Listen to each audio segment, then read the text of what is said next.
சாய்ராம், ஜெய் சாய்ராம்.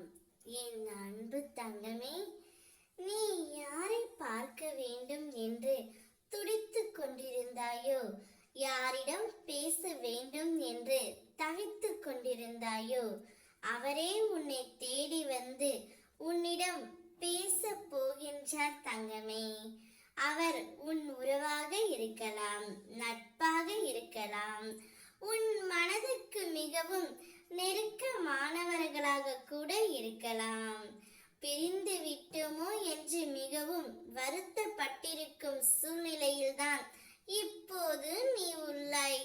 உன் வருத்தத்தை அப்பா நான் உணர்ந்ததால் தான் அவரையே உன்னை தேடி வந்து உன்னிடம் பேச வைக்குமாறு அப்பா நான் முடிவு எடுத்து விட்டேன் செல்லமே.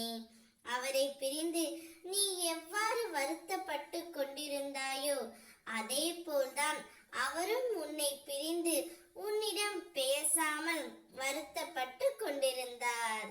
அவரும் உன்னிடம் பேச வேண்டும் என்று, உன்னை பார்க்க வேண்டும் என்று தீர்க்கமாக முடிவு எடுத்து விட்டார். எனவே நீ அவருக்காக காத்திருந்த நாட்கள் அனைத்தும் முடிந்து விட்டது. உன்னிடம் அவர் வந்து பேசும் தருவாயில் நீ மிகவும் மகிழ்ச்சி அடைய போகின்றாய். என் குழந்தையின் சந்தோஷத்தை காணவே அப்பா நான் காத்து கொண்டு இருக்கின்றேன். உன்னுடைய வாழ்க்கையில் நீ எதையெல்லாம் இழந்து தவிக்கின்றாயோ, அவை அனைத்தையும் கூடிய விரைவில் உன்னை தேடி வர செய்வேன். என் குழந்தையின் சந்தோஷமே என்னுடைய சந்தோஷம். நீ வீணாக வருத்தப்பட்டு கொண்டிருக்காதே தங்கமே.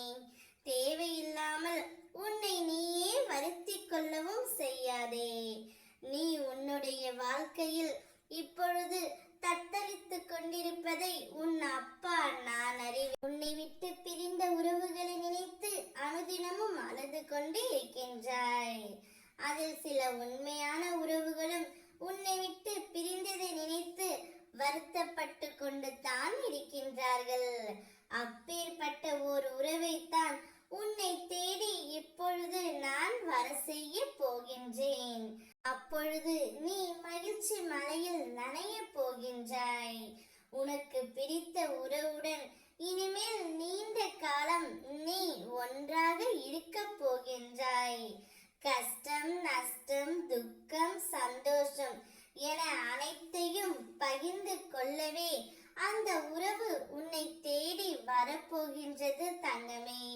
அவருடன் உன் வாழ்க்கை முழுவதும் நீ மகிழ்ச்சியாக இருக்க வேண்டும். இதுதான் உன் சாயப்பாவின் ஆசை. ஓம் சாய்ராம்.